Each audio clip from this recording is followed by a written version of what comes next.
भैया।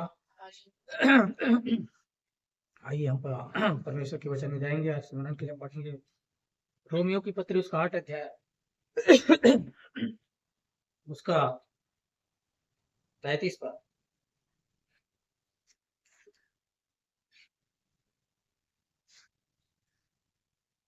8 अध्याय उसका 33 पद। परमेश्वर के चुने हुओं पर दोष कौन लगाएगा? उनको धर्मी ठहराने वाला है। नहीं, परमेश्वर के चुने हुओं पर दोष कौन लगाएगा? परमेश्वर ही है जो उनको धर्मी ठहराने वाला है ना। क्या लिखा है यहाँ पर? परमेश्वर के चुने हुओं पर दोष कौन लगाएगा? और परमेश्वर ही है जो उनको धर्मी ठहराने वाला है। आज हम देखते हैं यहाँ पर इस वचन में कि परमेश्वर के चुने हुओं पर दोष कौन लगाएगा, है ना। वचन क्या कहता है? दोष कौन लगाएगा। आज हम देखते हैं लोग एक दूसरे के ऊपर दोष लगाने में क्या है, पीछे नहीं हटते हैं। दोष लगाने में, कमियां निकालने में, है ना। लोग उनकी अच्छाई को कम देखते हैं और उसमें अंदर जो कमी है, जो बुराई है, उसको लोग ढूंढ के निकाल लेते हैं। आज किसके अंदर अरे ये तो है लेकिन ये कमी है ना। और लोग जो है इसके वजह से अपने जीवन में किस चीज को ला लेते हैं वो नहीं पता उनको, है ना। ध्यानपूर्वक सुनना है। इस दोष लगाने की वजह से लोग अपने जीवन में भयंकर मतलब चीजों को ला लेते हैं अपने जीवन में। मतलब एक प्रकार से जो बोलते हैं ना कि आप बैल मुझे मार, ये वाली जो परिस्थिति है ये हो जाता है जब दोष लगाते हैं किसी के ऊपर, है ना। क्योंकि वो लोगों को पता नहीं चलता, मैं तो उसके ऊपर दोष लगा रहा हूँ, लेकिन उनके जीवन में क्या आ रहा है पता है? ऑटोमेटिक दोष उसके ऊपर लग रहा है, दोष लगाने वाले के ऊपर। और ये जो स्वभाव है दोष लगाने वाला, कमी देखने वाला, हमेशा किसी न किसी की चारी चुगली करने वाला या डाह से नफरत से भर करके, और कोई दोष क्यों लगाता है किसी के ऊपर? जब उसके प्रति ईर्ष्या की भावना, है ना, ईर्ष्या की भावना, डाह या नफरत रहे, तभी उसके ऊपर क्या करता है? वो दोष लगाता है। जिससे जो प्यार करता है उसके ऊपर कोई दोष नहीं लगाता है, और दोष उसी के ऊपर लगाएगा जिसके प्रति मन में कड़वाहट है, डाह भरा हो, नफरत की भावना हो अंदर में, है ना। वो दोष के रूप में बाहर निकलता है। नहीं वो तो ऐसा करता है, वो तो ऐसा ऐसा करता है, समझ रहे? ये जो अपने आप को श्रेष्ठ समझता है, मैं अच्छा हूं इससे, वो क्या करता है? दूसरों में कमियां निकालता है, उसके ऊपर दोष लगाता है। मतलब अपने आप को अच्छा कौन समझता है? जो घमंड से भरा हो, जो घमंडी स्वभाव से भरा हो, वो आदमी क्या है? सामने वाले से अपने आप को अच्छा समझता है और उसके ऊपर कमी निकालता है, दोष निकालता है, और अपने अंदर की कमियां उसको नजर नहीं आता, नहीं समझ में आता। और ये स्वभाव इतना खतरनाक है ना। आगे हम देखेंगे ये स्वभाव इतना खतरनाक है कि स्वभाव के कारण से, इस कंडीशन के कारण से, है ना, लोग मौत के मुंह में भी चले जाते हैं, समय से पहले मारे जाते हैं। मतलब एक प्रकार का वो कैंसर है ये। जैसे शरीर में कैंसर हो जाता है जहां पर, तो क्या करते हैं? उस जगह को काट कर निकाल दिया जाता है ताकि और आगे पूरे शरीर को खराब ना करे। डॉक्टर वाले क्या करते हैं, है ना, यदि पैर में हुआ है तो पैर को काट देंगे जहां तक हुआ है उसको, ताकि आगे पूरे शरीर को ना खराब करे। उसी प्रकार से ये जो दोष वाली, जो चुगली वाली जो भावना है, ये भी ऐसा कैंसर के समान है। जिस जगह में रहे उस जगह को खराब करने में लगा रहता है। इसकी वजह से क्या करता है? इसकी वजह से उसको काट के निकाल दिया जाता है, मतलब उसका दी एंड हो जाता है। समझ रहे बात को? मतलब उसका क्या हो जाता है? दी एंड हो जाता है। इसलिए आज क्यों लोग समय से पहले चले जाते हैं, बहुत सारे लोग, है ना। किसी को नहीं पता चलता कि अरे कैसे चला गया, क्या हो गया, लेकिन कई बार ऐसा कारणों से होता है। समझ रहे? क्योंकि बहुतों को नाश करने के लायक के लिए रहता है उनका जीवन। इसलिए परमेश्वर नहीं चाहता कि ये हुआ है लेकिन और बहुतों को नाश करे, इसलिए क्या करता है? उसको काट के अलग कर दिया जाता है, मतलब उसका वहां पर नियम हो जाता है। वचन में लिखा है यहाँ पर, मैं भी पढ़ के सुनाऊंगा कि मैं जो ऐसी अपने आप नहीं बोल रहा हूँ, तो वचन का लिखा है यहाँ पर, है ना। अभी हम लोग यहाँ पर देखेंगे परमेश्वर के चुने हुए पर दोष कौन लगाएगा? परमेश्वर ही है जो उनको धर्मी ठहराने वाला है। भाई आज लोग क्या है, एक दूसरे के ऊपर दोष लगाने में तुले हुए हैं, जबकि परमेश्वर उसको धर्मी ठहरा दिया है ऑलरेडी। हालेलुया, समझ रहे हैं? आज है ना, जो परमेश्वर के पास आ चुका है, जो उसका बेटा और बेटी बन चुका है, वो परमेश्वर क्या कर दिया, उसको धर्मी ठहरा दिया है। लेकिन उसके बाद भी आज लोग क्या करते हैं, उसके ऊपर दोष ढूंढते हैं। अरे ये तो ऐसा नहीं करता है ना। कलीसिया के अंदर ये चीजें पाई जाती है, जो अपने आप को अच्छा समझता है दूसरों पर क्या करता है, दोष लगाता है। अरे वो तो ऐसा नहीं करता है ना। वो तो सर ढक के प्रार्थना नहीं करता, या वो तो ये लगा के आती है, वो ऐसा कपड़े पहन के आती है, ये करती है, वो करती है। या तो चर्च के अंदर भी वो क्या करते हैं, वो लोग ऐसे ऐसे काम कर रहे हैं। मतलब वो क्या ढूंढ रहे हो, वो अपने आप को परिपूर्ण समझ रहे हो, जिसके अंदर कमी घटी है उसके अंदर वो क्या कर रहे हैं, कमियों को ढूंढ कर दोष लगा रहा है। कई लोगों का स्वभाव ऐसा रहता है, हर किसी न किसी में कमी ढूंढने ही रहता है उसको, और बोलना ही रहता है कि इसके अंदर ये है, ये है, ये नहीं है, ऐसा होना था, ऐसा नहीं हुआ। मतलब उसको दोष लगाने का एक स्वभाव है उसके अंदर आज, कई लोगों के अंदर, जो घातक है उनके लिए और मौत का कारण है उनके लिए। हालेलुया। इस चीजों से हमको समझना है, बाहर आना है। और परमेश्वर कहता है जिसको परमेश्वर ने धर्मी ठहराया है, अरे जिस परमेश्वर के राज्य में आया है, उसके घर में पैदा हो चुका है, वो परमेश्वर का बेटा और बेटी है, वो धर्मी ठहराया गया है। वो हाँ, जरूर उनके जीवन में वो चीजें नहीं हो रही, पर धीरे धीरे क्या होगा, वो बढ़ते जाएगा। धीरे धीरे वो अपने जीवन से उन चीजों को हटाते जाएगा, वो गलत कामों को छोड़ते जाएगा, वो पाप के जीवन से बाहर आते जाएगा। भाई तुमको किसने जज बना दिया कि किसी पर न्याय करो तुम? आज लोग न्याय करने में पीछे नहीं हटते, खास करके मसीह लोग, समझ रहे हैं? मसीह लोग बहुत जल्दी से आज न्याय कर देते हैं एक दूसरे का, और चर्च भरा पड़ा है ऐसे लोगों से। चर्च भरा पड़ा है ऐसे लोगों से, ऐसे ऐसे विश्वासी और ऐसे ऐसे प्रभु के जन हैं जो आज दूसरों का न्याय आसानी से कर देते हैं। भाई परमेश्वर ने कोई आपको न्याय ठहराया क्या है? आज लोग क्या करते हैं, परमेश्वर के दासों के ऊपर, दासियों के ऊपर, और उसकी किसी भी जन के ऊपर उंगली उठाने में लोग आज डरते नहीं हैं, पीछे नहीं हटते हैं, और उसको इतना बदनाम कर देते हैं। हाँ जरूर उसने वो काम किया होगा सामने वालों ने, लेकिन आपको उस पर उंगली उठाने या बदनाम करने के आपको किसने अधिकार दिया? अरे वो फलाना जो है ना, फलाना जो है ना, वह विचार के पाप में पकड़े गया। अरे भाई तो तुम अपना देखो ना, उसका न्याय परमेश्वर लेगा। लिखा है पलटा लेना मेरा काम है। तुम क्यों परमेश्वर के जन के ऊपर दोष लगा रहे हो?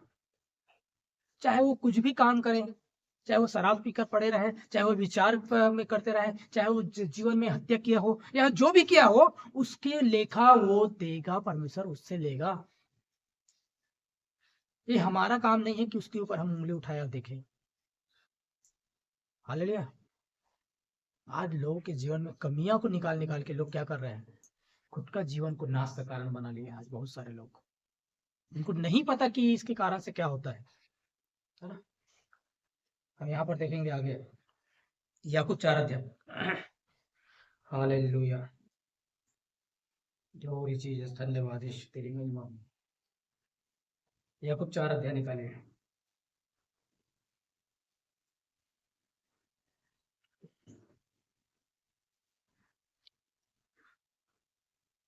4 अध्याय उसका 11 पद। देखिए क्या लिखा है यहाँ पर। हे भाइयों, हाँ एक दूसरे की बदनामी न करो। हाँ जो अपने भाई की बदनामी करता है हाँ या भाई पर दोष लगाता है, हाँ वह व्यवस्था की बदनामी करता है हाँ और व्यवस्था पर दोष लगाता है। हाँ और यदि तू व्यवस्था पर दोष लगाता है, तो तू व्यवस्था पर चलने वाला नहीं, हाँ, पर उस उस पर पर हाकिम ठहरा। हालेलुया। देखिए क्या लिखा है यहाँ पर। हे भाइयों, एक दूसरे की बदनामी ना करो। जो अपने भाई की बदनामी करता है या भाई पर दोष लगाता है, वह व्यवस्था की बदनामी करता है और व्यवस्था पर दोष लगाता है। और यदि तू व्यवस्था पर दोष लगाता है तो तू व्यवस्था पर चलने वाला नहीं, पर उस पर हाकिम ठहरा, है ना। आज लोग कैसे लोगों का बदनामी कर रहे हैं आज एक दूसरे का, किस कारण से? इसलिए कि उसको वो पसंद नहीं करते, बस उसके प्रति उसके मन में कड़वाहट, नफरत है। तो उस क्या करते हैं, वो राई को पहाड़ बना देते हैं।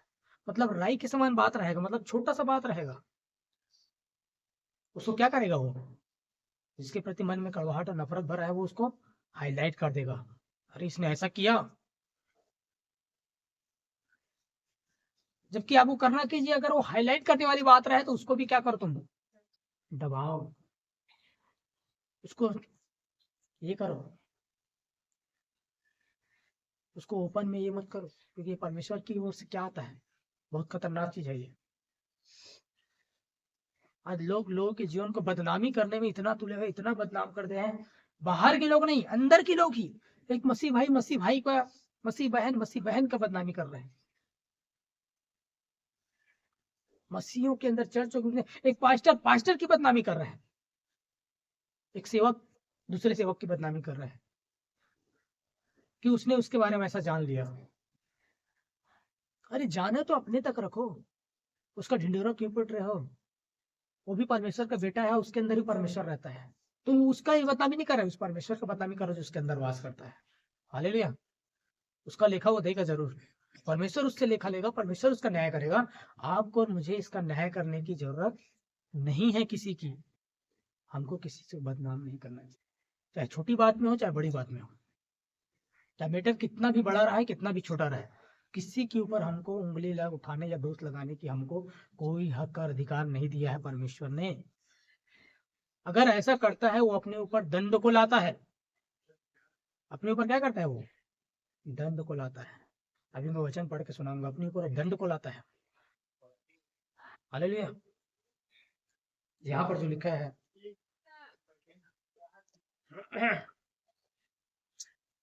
हे भाइयों एक दूसरे की बदनामी ना करो।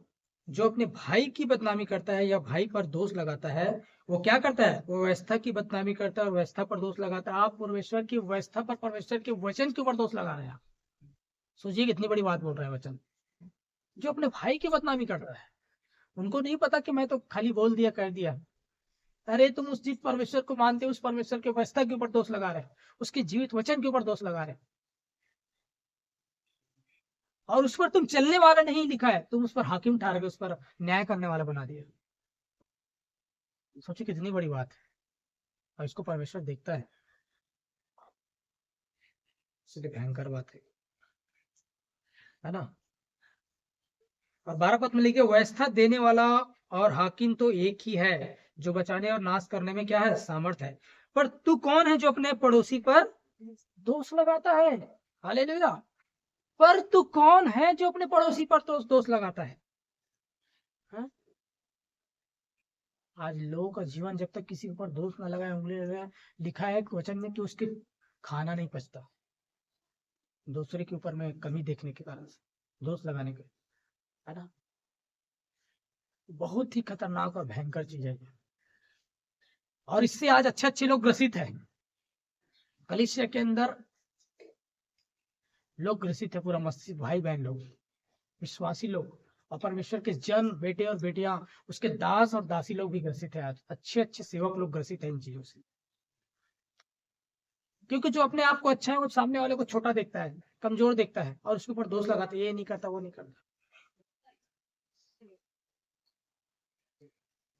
हालेलुया।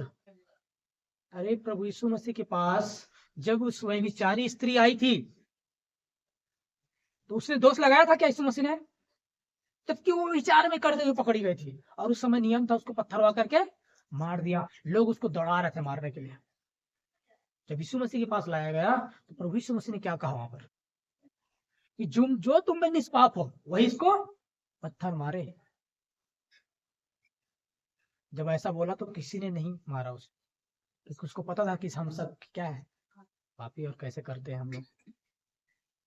फिर प्रभु यीशु मसीह ने उस स्त्री से कहा कि कोई तुम्हें पत्थर नहीं मारा, जब मैं भी तुझ पर दोष नहीं लगाता, लिखा है वहां पर, मैं भी तुझ पर दोष नहीं लगाता, मैं तुझे क्षमा करता हूँ। प्रभु यीशु मसीह ने क्या किया वहां पर, उससे प्यार किया, उससे क्षमा किया, उस पर तरस दिखाया, उस पर दोष नहीं लगाया, उसको दंड नहीं दिया उसने।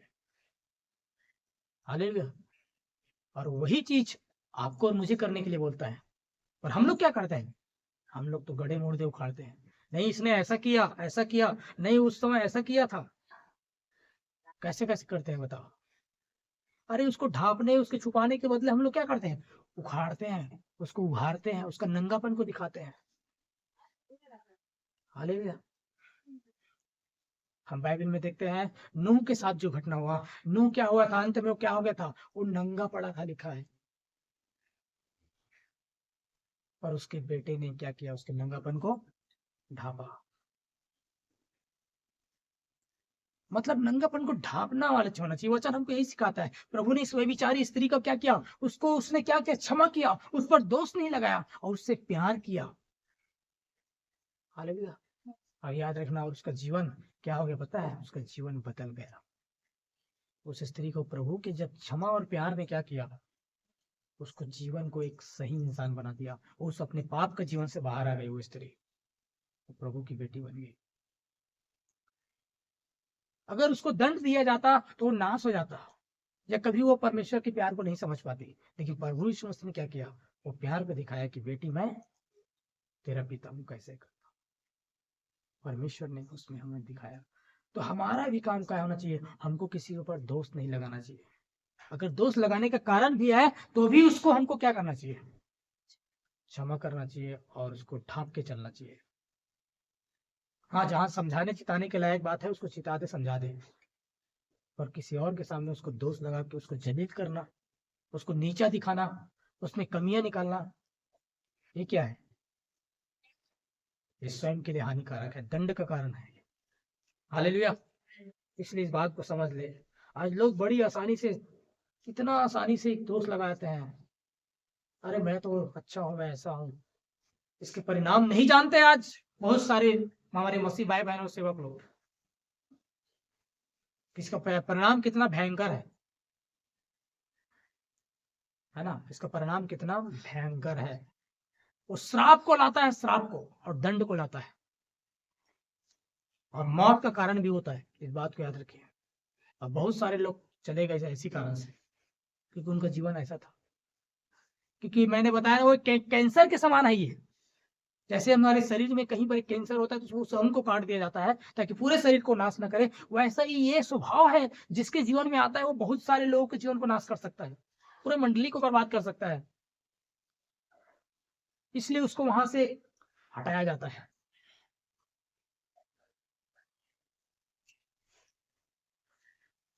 हालेलुया। हम देखते हैं यहाँ पर एक वचन, उत्पत्ति का 26 अध्याय। देखिए लोग क्या जो होता है, जो स्वभाव जो है, उत्पत्ति 26 अध्याय में एक वचन पढ़िए।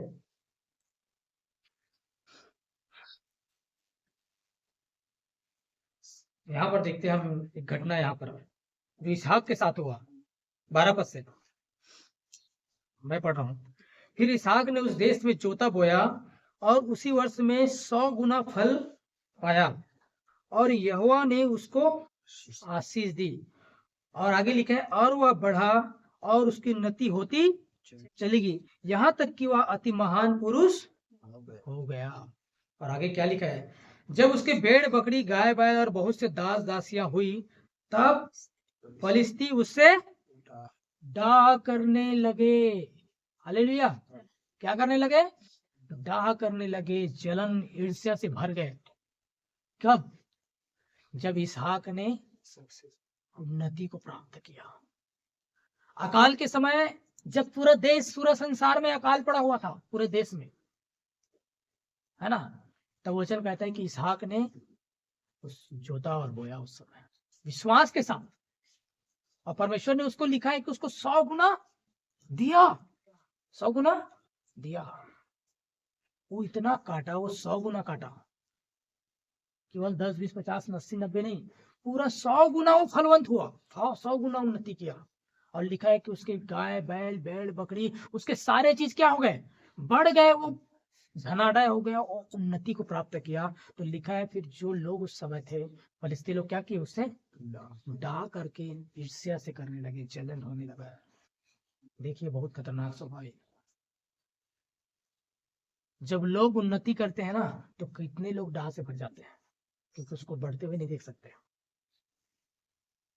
आपसे लोग जो आपकी कमी घटी में या तो लोग आपसे प्यार कर रहे हैं, है ना, अरे बढ़िया है, अच्छा है, आपसे अच्छे से बात कर रहे हैं। लेकिन जिस दिन आप उन्नति की ओर जाते हैं, जिस दिन आपकी परिस्थिति बदलता है, वही लोग क्या करते हैं, आपसे देख के बात करना नहीं चाहते। अरे ये तो बहुत बढ़ गया भाई, तो हमारे बराबर में था भाई, ये तो मेरे से बहुत आगे बढ़ रहा है। मेरे पास देखो गाड़ी नहीं था, इसके पास तो 4 व्हीलर आ गया। छोटे से घर में रहते थे, इसके तो 3 मंजिल का बड़ा बिल्डिंग खड़ा कर दिया।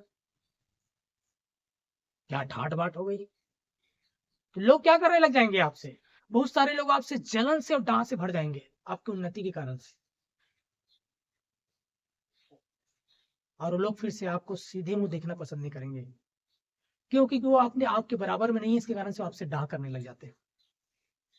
आज कितने लोग हैं हमारे मसीह भाई बहनों के बीच में ये चीज होता है। एक जो है अपने से बढ़ते क्यों किसी को नहीं देख सकते, भले मुंह में बोल देंगे प्रभु आशीष दे, God bless you brother, God bless you भाई, गॉड ब्लेस यू बहन, है ना।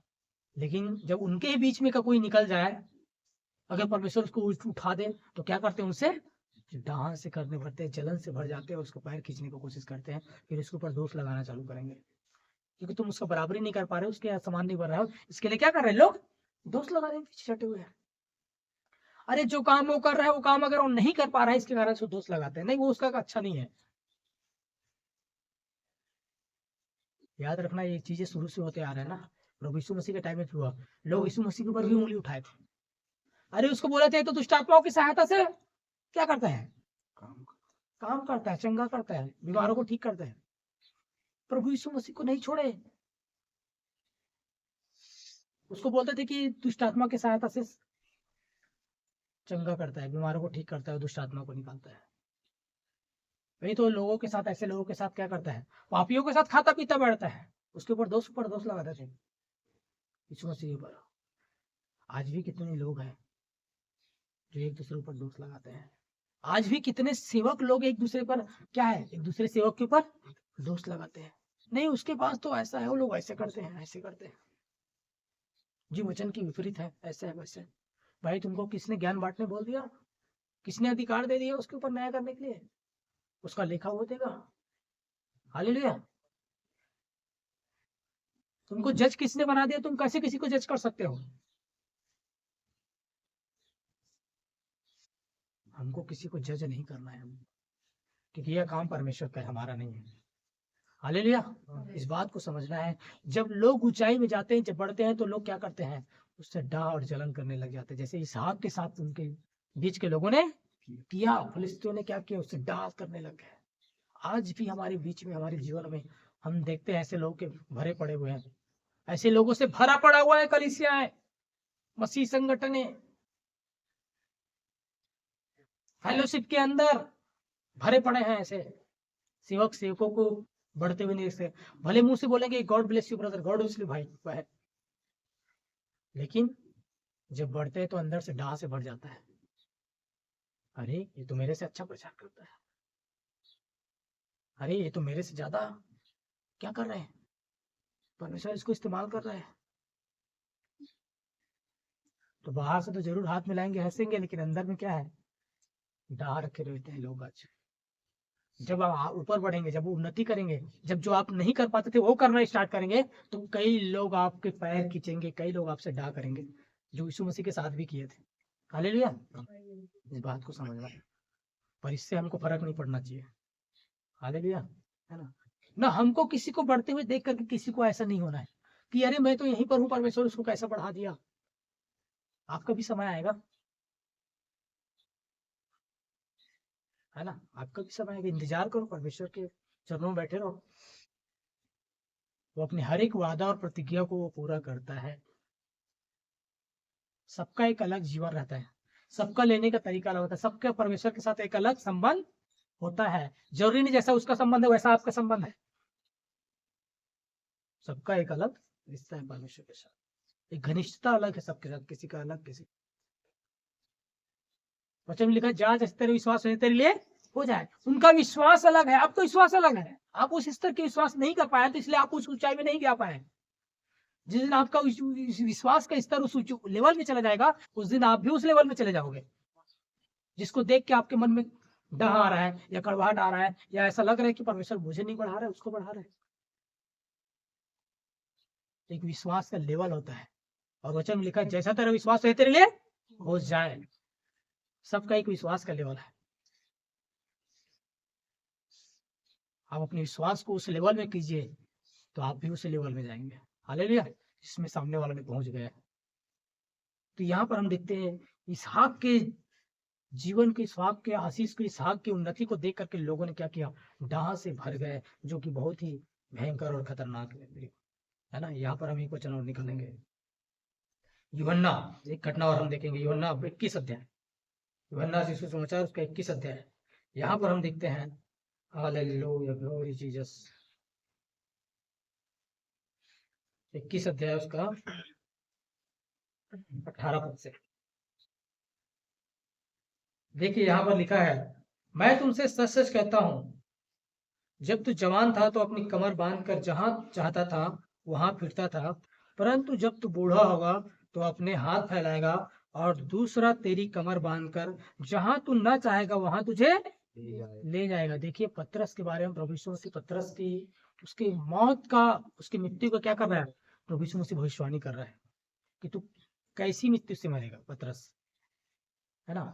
उसको बता रहा है वहां पर कि जब तू जवान था तो क्या है, जहां चाहता था वहां चले जाता था, लेकिन जब तू जाएगा तो लोग तेरे को बांध कर, तू जहां नहीं चाहता वहां तेरे को लोग ले जाएंगे। इस प्रकार के उसकी जो मृत्यु की दशा को वहां पर बता रहा है। तो यहाँ पर पतरस क्या बोलता है, देखिए 19 पद में, उसने इन बातों से संकेत दिया कि पतरस कैसी मृत्यु से परमेश्वर की महिमा करेगा, और तब उसने उससे कहा मेरे पीछे हो ले, है ना। तो 30 पद में क्या लिखा है, देखिए, पतरस ने मुड़कर उस चेले को पीछे आते देखा जिससे यीशु प्रेम रखता था, और जिसने भोजन के समय उसकी छाती की ओर झुककर पूछा था, हे प्रभु, तेरा पकड़वाने वाला कौन है। उसे देखकर पतरस ने यीशु से कहा, हे प्रभु, इसका क्या हाल होगा। देखिए पतरस क्या कर रहा है, पतरस जो है, प्रभु यीशु मसीह ने पतरस से बात किया कि उसके बारे में बताया, लेकिन पतरस जो है यूहन्ना को आते हुए देख करके बोल रहे हैं कि प्रभु इसका क्या हाल होगा। है? भाई तुम अपने बारे में क्या बोल रहे हो, अपने बारे में सुनो ना, दूसरे के बारे में। देखिए पतरस भी यहाँ पर उंगली कर रहे हैं, है ना। यूहन्ना जो था, है ना, वो प्रभु का प्रिय था, उसके बारे में सोच रहे हैं इसका क्या होगा। देखिए यहाँ पर क्या लिखा है यहाँ पर, और इसके हम गहराई में जाएंगे तो और बहुत सारी बातें हैं, फिर हम उसमें नहीं जाएंगे हम, है ना। लेकिन यीशु मसीह ने क्या किया, उसे देखकर, है ना, इसका क्या हाल होगा। 22 पद में लिखा है, यीशु ने उससे कहा, यदि मैं चाहूं कि वह मेरे आने तक ठहरा रहे तो तुझे इससे क्या। हेलो, प्रभु यीशु मसीह ने क्या जवाब दिया, यूहन्ना के बारे में पतरस पूछ रहा, प्रभु इसका क्या होगा। तो यीशु मसीह ने क्या जवाब दिया, यदि मैं चाहूं कि वो मेरे आने तक ठहरा रहे तो तुझे क्या, मैं चाहूं तो उसको रख सकता हूं। अरे उसके मृत्यु के बारे में बताया तो वो चाहता था, अब इसकी मृत्यु के बारे में बता प्रभु, इसका क्या कंडीशन से हाल होगा। मेरे बारे में तो बता दिए कि मैं कैसे के दशा से मर जाऊंगा। अभी अपने आपके जो प्री चेला है ना, जिससे बहुत प्यार करते हो आप, इससे बारे में भी थोड़ा बता दे मुझे, ताकि मैं थोड़ा सा मजा ले लूं इसके बारे में भी जान के।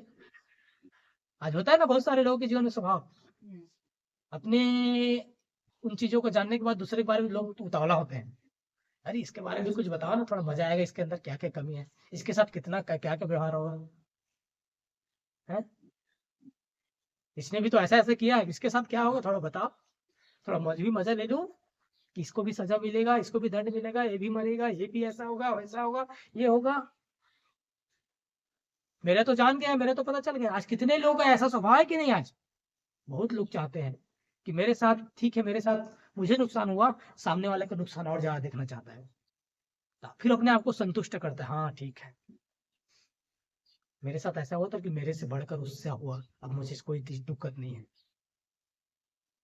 लेकिन अगर सामने वाला अच्छा है, मेरे साथ बस हुआ तो दिक्कत है, तकलीफ है, बहुत दुख होगा कि मेरे साथ ही क्यों हुआ, मेरे साथ ही ऐसा क्यों हुआ आखिर। लेकिन वही घटना या उससे बढ़कर के किसी और के साथ हो जाता है, उनके अपने के साथ, उनकी किसी और नजदीकी साथ, किसी और उसके पड़ोसी के साथ, या किसी और भाई बहन या दोस्त यार के साथ, तो उनको बहुत संतुष्टि मिल जाता है, अरे यार चलो ठीक है, कोई बात नहीं, मेरे से बढ़ करके हुआ उससे, मेरा तो उतना नहीं हुआ है। ये आज स्वभाव है लोगों का, जो कि बहुत ही गलत है। इस स्वभाव से बाहर आना है, इस मानसिकता से बाहर आना है। यहाँ पर पतरस बोल रहा है, प्रभु मेरे बारे में तो बता दिया, इसका क्या होगा, इसके बारे में भी बताओ, थोड़ा इसके बारे में भी जान के मैं खुश होना चाहता हूँ। प्रभु ने कहा, इसको मैं चाहूं मैं अंतिम दिन तक रखूं, तुझे उससे क्या, तुम इसके बारे में क्या करना चाहते हो, तुम अपने बारे में जानो, अपना देखो। आज भी बोलता है वही हमारे जीवन में। अरे वो सीख है उसमें, वो विचार करते पकड़ा गया, तो उसका ढिंढोरा पूरे शहर में क्यों पीट रहे हो, उसका न्याय मैं करूंगा, मैं देख लूंगा। अरे मैंने उसके लिए लहू बहाया है क्रूस पर, मैंने उसके बाद विचार करते हुए पकड़ा गया, उसको भी मैंने क्षमा कर दिया। तुझे उससे क्या, वो कुछ भी माफ करे मैं उसको क्षमा कर देगा हूं, और पर भी मैं उसको ऊंचा उठा के ही रखूंगा। तुझे क्या। आज बोलता है प्रभु यीशु मसीह, आज बहुत सारे परमेश्वर के और बेटे और बेटियों से और सेवकों से जो एक दूसरे के ऊपर उंगली लगाता है, प्रभु ऐसा ऐसा काम करता है, प्रभु बोलता है तुझे उससे क्या, वो मेरा चेला है, मेरा बेटा है, मेरा बेटी है, वो कुछ भी करे मैंने उसके लिए लहू बहा दिया है। तुझे उससे क्या, तू अपना देख, अपना काम देख, अपना जीवन देख कैसा है, सही है कि नहीं है। हालेलुया। प्रभु यीशु मसीह ने वहां पर जवाब दिया, देखिए, हालेलुया। यीशु ने उससे कहा, यदि मैं चाहूं कि वह मेरे आने तक ठहरा रहे तो तुझे इससे क्या, तू मेरे पीछे हो ले। आगे लिखा है, इसलिए भाइयों में यह बात फैल गई कि वह कैसा, वह चेला ना मरेगा। हालेलुया। और याद रखिए, यूहन्ना जो है ना, लोग यूहन्ना को मारने की कोशिश की, लेकिन यूहन्ना रियल में नहीं मरा। लोग उसके तेल, जलते तेल में, आग के ये में डाल दिया उसको, गरम खोलते तेल में डाल दिया उसको, पर भी यूहन्ना नहीं मर पाया। हालेलुया। फिर वो पतमोस के टापू में रहने लगा, है ना। तो यहाँ पर जो है, परमेश्वर जैसा जिसके साथ जो करना चाहता है, लेकिन लोग क्या करते हैं, आज ये देखना चाहते हैं कि उसके साथ क्या होगा, वो जानने और देखने की लालसा रहता है। मेरे साथ तो घट गया भैया, मैं तो देख लिया, मैं उसके साथ कैसा होता है, कितना बुरा दशा होता है इसका, वो भी मैं देख के संतुष्ट होना चाहता हूँ। आज ऐसा मनुष्य का हृदय भरा पड़ा है, हमारे भाई और बहनों का हृदय। मेरे साथ गलत हुआ तो चाहते कि दूसरों के साथ इससे ज्यादा हो। यही खतरनाक हृदय है, इसको निकालने की जरूरत है। ऐसा स्वभाव, ऐसा हृदय है तो चेलों के अंदर भी था। अरे वो पतरस के अंदर भी था, जो पतरस कहता था, यीशु मसीह मैं तुमसे बहुत प्यार करता हूँ, तुम्हारे लिए मैं जान देने के लिए तैयार हूं। फिर हम जानते हैं कि किसने पीछे हटा बाद में, है ना। तो यहाँ पर हम जो देखते हैं कि ये जो है दोष लगाना, दोष ढूंढना दूसरों में, है ना, बहुत भयंकर, खतरनाक और बेकार चीज है। अब देखिए, आप पहला कुरिन्थियों निकालिए 11 अध्याय, इसका परिणाम जो खतरनाक होता है।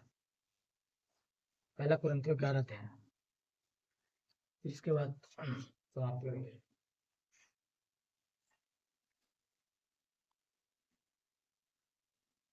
हालेलुया, ग्लोरी जीसस, धन्यवाद ईश्वर।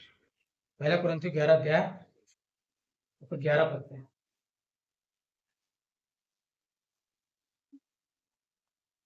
तो भी प्रभु में न तो स्त्री बिना पुरुष, नहीं नहीं, सॉरी, 26 पद से, 11 का 26 पद से। यहाँ पर लिखा है, क्योंकि जब कभी तुम यह रोटी खाते और इस कटोरे में से पीते हो तो प्रभु की मृत्यु को जब तक वह ना आए प्रचार करते हो, है ना। इसलिए जो कोई अनुचित रीति से प्रभु की रोटी खाए या इस कटोरे में से पिए, वह प्रभु की देह और लहू का अपराधी ठहरेगा। हम लोग इस वचन को अक्सर लोग प्रभु भोज के लिए ही समझते हैं, है ना, और प्रभु के साथ वहां पर जो भोज हुआ था उसी का ही है वचन। बट इसका जो अर्थ निकालते हैं लोग आज, बहुत ही अलग अर्थ निकालते हैं, जो कि सही नहीं है। हालेलुया। लोग ये समझते हैं कि प्रभु भोज लेने के टाइम में क्या होना चाहिए, लोग एकदम अपने आप को धर्मी और शुद्ध और पवित्र बन के प्रभु भोज ले। तो क्या रहता है इंसान वैसा प्रभु भोज लेने टाइम, धर्मी रहता है, पवित्र रहता है। ठीक है, उतना टाइम हम अपने पापों को मानना है, पश्चाताप करना है, एक्सेप्ट करना, जरूर हमको गंभीरता से लेना है, पर इसका मतलब क्या, और यहाँ पर हम जो देखते हैं आगे लिखा है, इसलिए जो कोई अनुचित रीति से प्रभु की रोटी है उस कटोरे में से पिए वह प्रभु की देह और लहू का अपराधी ठहरेगा। इसलिए मनुष्य अपने आप को जांच ले और इस रोटी में से खाए और इस कटोरे में से पिए। इस वचन का आज गलत अर्थ बताया जाता है। लोग अपने आप को जांच ले,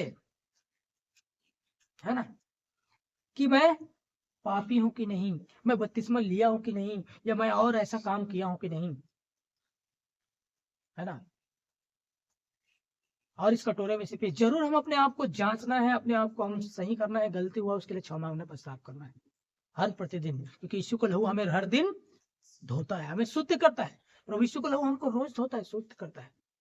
हालेलुया। क्योंकि मनुष्य इस पृथ्वी पर रहते हुए कोई भी क्या है, निष्पाप या पाप से नहीं बच सकता। उस पाप के जीवन में जाने अनजाने मनुष्य से होता ही है। हालेलुया। और जो इस सरमन को करता है वो भी क्या रहता है, वो भी रहता है, वो भी क्या पवित्र रहता है, बिल्कुल है कि अपने आप को जांच ले और कि जो इस अनुचित रीति से न ले। अरे भाई ये बात जो है कि यहाँ पर जो हम लिखा है यहाँ पर आगे में, इस रीति से रोटी में से खाए और इस कटोरे में से पिए, क्योंकि जो खाते पीते समय प्रभु की देह को न पहचाने वह इस खाने और पीने के ऊपर इस खाने और पीने से अपने ऊपर क्या करता है, दंड लाता है। ध्यान से समझना है। यहाँ पर जो बात लिखा है कि जो कोई प्रभु की देह को ना पहचाने वो इस खाने और पीने के द्वारा अपने ऊपर क्या करता है, दंड को लाता है। और प्रभु की कौन सा देह की बात हो रहा है यहाँ पर? अरे हम सब प्रभु के देह हैं, हमारे मसीह भाई बहन भी प्रभु के देह हैं एक दूसरे के। हालेलुया। हमको उस देह को मतलब हमको एक, जब हम प्रभु भोज ले रहे हैं या जैसे भी हो, हम बाकी प्रभु की और देह जो है उसको क्या करना है, पहचानना है। जो ना पहचानना है और उसके ऊपर लोग क्या करते हैं, किसी को कमजोर करते हैं, किसी को ज्यादा करते हैं। जब इस वचन को पढ़ते हैं तो इसकी पूरे घटना को आपको पढ़ना पड़ेगा। क्या होता था पहले कि लोग जो होते थे, जो भोजन के लिए जब करने बैठते थे तो क्या करते थे वो लोग, जो पैसे और धनवान व्यक्ति होते थे, धनी व्यक्ति होते तो पहले खा के उठ जाते थे। पहले क्या करते थे, खा के उड़ जाते थे। और जो गरीब होते थे, जो कमी घटी और लाचार होते थे, उनको खाने भी नहीं मिलता था। जबकि मसीह के देह ये भी है, मसीह के देह ये भी है, दोनों है ना, दोनों प्रभु के बच्चे हैं। लेकिन एक पैसा और धनवान वाला होने के कारण से, धनवान और पैसा वाला होने के कारण से वो पहले से अपने दबा के खा लिए है। और जो बेचारे नहीं है, जिसके पास नहीं है, वो नहीं खा पा रहा है, उनको नहीं मिल रहा है भोजन। इसलिए लिखा है कि जो खाते पीते प्रभु की देह को ना पहचाने, मतलब एक दूसरे के बारे में चिंता ना करे, वो अपने ऊपर क्या करता है, दंड लाता है। लेकिन इसका अर्थ आज दूसरा बताया जाता है चर्चों के अंदर कि तुमने पाप किया है और इसको खा पिएगा तो क्या करेगा, मर जाएगा। प्रभु भोज लेगा तो, अरे कौन ऐसा धर्मी व्यक्ति है जो बता दे मुझे, जो उस प्रभु भोज की सेवा को देता है वो भी धर्मी नहीं है। इस पृथ्वी के अंदर क्या है, सबके सब पापी है। और कहीं ना कहीं पाप है, मनोचन कर्मों के द्वारा, विचारों के द्वारा, स्वभाव के द्वारा। एक छोटा सा घमंड, मैं हूं ऐसा कर दे तो आप क्या हो गए, घमंड से भरे हुए। तो क्या जो ले रहे हैं वो अपने, अगर कुछ गलत काम अपने जीवन में हुआ है तो उस प्रभु भोज लेने से क्या वो मर जाएगा? अरे उसके बारे में बात ही नहीं कर रहा है यहाँ पर वचन बात कर रहा है कि उस देह को पहचानने की, जिस देह के कारण से आज लोग क्या है, अपना देख रहे हैं, दूसरे का मतलब नहीं है, दूसरे के बारे में परवाह नहीं है। दूसरे हमारे मसीह भाई बहन कैसा है उसको चिंता नहीं है, उसके ऊपर कोई दया नहीं करना चाहता। उस बात के बारे में बोल रहा है कि तुम अपने ही स्वार्थ से देख रहे हो, मसीह के देह को नहीं पहचान रहे। तो तुम्हारे साथ जो भाई बैठा है वो भी मसीह के देह है, उसके बारे में पहचानो, उसको, उसकी कमी घटी को देखो, उसकी क्या जरूरत है उसको देखो, ना कि उसके ऊपर दोष लगाओ, इसे है, ये ऐसा है, वैसा है। ऐसा नहीं करता है, ये अनुचित रूप से ले रहा है। हालेलुया। आज इस बात को समझना है, हमें मसीह के देह को पहचानना है। जो कलीसियाओं के अंदर और जितने हमारे भाई बहन हैं, ये मसीह की देह है। ये उसके जीवन में किसके अंदर क्या हो सकता है, उसको आपको क्या करना चाहिए, दया और तरस दिखाने की जरूरत है। ना कि ये कि मैं प्रभु के सामने, प्रभु को लेते समय प्रभु दया कर, मैं पापी हूं, मैं क्षमा कर, प्रभु ले लिया, उसके बाद फिर है तो कौन है, क्या है, किसी पर दया नहीं है, घमंड से भरे पड़े हुए। आज ऐसा है। अरे वो ऐसा नहीं है भाई, प्रभु का भोज से पाइए, जरूर हमको पछताव करना चाहिए और बड़े समर्पण के साथ, बड़े दीनता के साथ, बड़े पछतापी हृदय से हमको प्रभु भोज को लेना चाहिए, मैं नहीं बोल रहा हूँ। पर हम उस मसीह के देह को भी पहचाने जिसके लिए प्रभु बोलता है कि उसके बारे में चिंता करने की, उसकी जरूरत को देखने की जरूरत है, ना कि उसके ऊपर कमी को निकाल के दोस्त निकाल लगाने की। उसको क्या जरूरत है, उसको आप क्या कर सकते हो उसके लिए। अगर उसके पास नहीं है खाने को तो आप खाने को दो, उसके पास कपड़े नहीं है तो आप उसको अपने कपड़े दो उसको। वचन यही सिखाता है। ये है सही सिद्धांत देह को पहचानने का। और उसके ऊपर क्या करते हैं लोग, कमी को ढांपने के बजाय उस कमी को उजागर करते हैं, उस दोष को लगाते हैं। और उस दोष लगाने के कारण से क्या होता है पता है? वही बात यहाँ पर लिखा हुआ है, क्योंकि 29 पद में, क्योंकि जो खाते पीते समय प्रभु की देह को न पहचाने वह इस खाने और पीने से अपने ऊपर क्या लाता है? दंड लाता है। और इसी कारण तुम में से बहुत से लोग निर्बल और रोगी हैं और बहुत से लोग सो भी गए हैं। मैंने बताया ना, बहुत सारे लोग क्या है, समय से पहले लोग चले जाते हैं, मर जाते हैं। क्यों?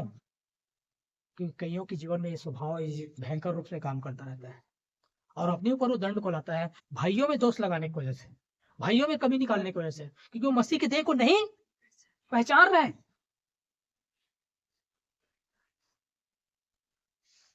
केवल हम प्रभु भोज के लेते हैं इस समय ये करते देह को नहीं पहचान रहे, ऐसा नहीं है। आप ऐसा काम करके मसीह के देह को नहीं पहचान रहे हो। ये वचन का मेन उद्देश्य यही है, अर्थ आत्मिक अर्थ। हालेलुया। मसीह के देह को न पहचानने का अर्थ क्या है? पाप करके, गलती करके प्रभु भोज में शामिल होना ये नहीं है। मसीह के देह को न पहचानना है उस मसीह के देह के प्रति गैर जिम्मेदार होना, लापरवाह होना, अन्य भाई और बहनों के प्रति, अन्य अपने मसीह भाई बहनों के प्रति या अपने परिवार के प्रति गैर जिम्मेदार लापरवाह होना, यह है मसीह के देह को न पहचानना। या उनके नुक्स और उसके ऊपर दोष लगाना। अब अपने ही भाई के प्रति दोष लगा रहे हैं, अपने ही बहन के प्रति दोष लगा रहे हैं, जो आपके घर के अंदर है, आपके कलीसिया के अंदर है, उसकी कमी घटी को उछाल रहे हैं आप कि ये तो ऐसा है, वैसा है, ऐसा नहीं करता, ऐसा करके। आप क्या कर रहे हैं? आप मसीह के देह को नहीं पहचान रहे ऐसा करके। और इस कारण से बहुत से लोग दुर्बल, निर्बल और बीमार चले गए, खाट में चले गए, और बहुत से लोग मर भी गए। हजारों लाखों लोग ऐसा करके चले गए और आज भी कंटिन्यू बना हुआ है ये कंडीशन, क्योंकि बहुत सारे लोग ये स्वभाव में, इस प्रवृत्ति में जीवन बिता रहे हैं कि दूसरों के ऊपर हमेशा उंगली उठाना, दोष लगाना। मैंने बताया ये क्या है, कैंसर के समान है। शरीर में जैसे उस अंग को काट देता है, वैसे भी उस मंडली में, ताकि पूरे मंडली को खराब ना हो, पूरे कलीसिया खराब ना हो, परमेश्वर उसको राइट हो जाता है वो। हालेलुया। कितना घातक है, इसलिए वो दंड लाता है, लिखा ना, दंड लाता है अपने ऊपर। और बहुत से लोग सो गए। तो इस स्वभाव से क्या करना है? आजाद होना है, बचना है। ये बहुत ही क्या है, भयंकर और खतरनाक है। इस चीजों से हम अपने जीवन में क्या करना है, जैसे प्रभु यीशु मसीह ने किया वही आज आपको और मुझे करने की जरूरत है। उसने उस पापिनी, उस व्यभिचारी स्त्री से क्या किया? उसने दया दिखाया भाई, उसने दोष नहीं लगाया, उसने प्रेम किया उससे, उसने क्षमा किया। आज आपको और मुझे भी वही करने की जरूरत है। हम अपने भाई और बहनों और हमारे बीच में रहने वाले सेवक गण, जिस किसी के जीवन में ऐसा दिखता है तो हमको ऊपर उसको दोष लगा के उसको उछालना नहीं है, बल्कि उसको क्या करना है? उसको प्रेम करना, उसको क्षमा करना है। क्योंकि लेखा परमेश्वर उससे लेगा, हम नहीं लेंगे। हम कोई न्याय नहीं है, आप कोई न्याय नहीं है। हालेलुया। जब आपके सामने किसी के बारे में भी ऐसा बोला जा रहा है तो भी क्या करना चाहिए? उसको नहीं मानना चाहिए। आज कितने लोग हैं एक दूसरे के, जब दूसरे के साथ जब बुराई करते हैं तो उसको मान लेते, सुन लेते, फिर उसके बाद उसका नजरिया उसके प्रति वैसा ही हो जाता है। अरे मुझे तो ऐसा बताया तो ये आदमी ऐसा होगा। आपने उससे जाना नहीं, देखा नहीं, लेकिन आप उसके नजरिए में क्या कर दिए? दूसरे से सुन करके उसके बारे में आप वही दृष्टिकोण रख रहे हैं। इतना भयंकर है ना। ना तो ऐसा बोलना चाहिए किसी बारे में, और ना ही कोई बोल रहा है तो उसको सुनना नहीं कि भाई तो जो मेरे साथ बोल रहा है ना उसके बारे में, उसी को जाके बोल के दिखा, तब मैं मानूंगा। है जो उसकी बुराई जो मेरे सामने कर रहा है तो उसी के सामने करके दिखा और उसको बता जा। मेरा दृष्टिकोण उसके प्रति खराब मत कर। मेरे नजरों में अच्छा है, वो अच्छा ही रहेगा। क्यों मेरे नजरों में उसको खराब करने में तुला हुआ है? आज ये होना चाहिए लोगों के अंदर में। लेकिन लोग आसानी से सुनते हैं और अपना दृष्टिकोण उसके प्रति खराब कर लेते हैं और उसके साथ उनका भी संबंध। इस तरह से क्या करता है ये चीजें जो है पूरा एक दूसरे के ऊपर क्या करता है, गंदगी को फैला जाते हैं और ये कैंसर की तरह ये बढ़ते जाता है। तो परमेश्वर उस कैंसर की जड़ को खत्म कर देता है, उसको काट देता है, जिसके कारण से वो बढ़ रहा है। आज ये मंडली के अंदर भी होता है चीजें, इसलिए आज बहुत सारे लोग समय से पहले मारे जाते हैं, मर जाते हैं, चाहे बीमार होके मरे, चाहे दुर्घटना होके मरे, चाहे कहीं और कुछ होके मरे, क्योंकि वो जो स्वभाव है उसको क्या करता है, वो मौत में लेके चला जाता है। और इसके लिए इसमें परमेश्वर का कोई हाथ नहीं है, वो जिम्मेदार नहीं है वो। हालेलुया। इसलिए इसको समझना है, अपने जीवन से इन चीजों को हटाना है। हमको हर एक से प्रभु यीशु मसीह के समान उसमें विचारी स्त्री के साथ जो उसने किया, उसके ऊपर उसने दोष नहीं लगाया, उसको क्षमा किया और प्यार किया। उसने कहा कोई तुम पर दोष नहीं, मैं भी तुम पर दोष नहीं लगाता, जाओ, और उसका जीवन बदल गया। आज हमें भी वैसा ही करना है प्रयोग, हमारे बीच में, हमारे साथ, हमारे आसपास, हमारे जिससे हम जहां भी हम रहते हैं, जहां से भी हमारा जुड़ा है, हमको क्या करना है, उसके ऊपर क्षमा करना और प्रेम करना है और उसको दोष लगाने वाली भावना से बाहर आना है। हालेलुया। चाहे सामने वाला कितना भी रियल में कितना भी बड़ा कांड कर रहा है, कैसा भी कर रहा है। हालेलुया। अरे जब प्रभु उसको क्षमा कर दिया तो आप और मैं कौन होते हैं उसको दोष लगाने वाला है? अरे उसके उसी पाप के लिए यीशु मसीह ने क्रूस पे लटक गया, आपके और मेरे उसी पाप के लिए। और हम बोलते हैं देखो इसने ऐसा किया, ऐसा किया, ऐसा कर रहा है। अरे उसके लिए क्रूस में ऑलरेडी उसने कर दिया है पहले से। इसलिए वचन जो पहले पढ़े ना, परमेश्वर के चुने पर दोष कौन लगाएगा? परमेश्वर ही है जो उसको धर्मी ठहराने वाला है। अरे उसको धर्मी ठहरा दिया उसने क्रूस के द्वारा, हर एक व्यक्ति को, उसके बेटा और बेटी को। फिर कौन होते हैं आप और मैं जो उसके ऊपर दोष लगा रहे हैं, देखो इसने ऐसा किया, वैसा किया, वैसा करता है, ऐसा करता है, ये खाता है, ये पीता है, ये करता है। अरे भाई उसको ऑलरेडी धर्मी ठहरा दिया, अब आप अपने आप को पापी मत ठहराओ ऐसा करके, उसके ऊपर दोष लगा के अपने आप को पापी मत ठहराओ। प्रभु ने क्षमा कर दिया, हम भी क्षमा करके क्या करें, इसको आगे बढ़े और प्रभु के प्रेम में आगे बढ़े, तब परमेश्वर आपको और मुझे हमको बढ़ाएगा और आशीष देगा। परमेश्वर इन बातों को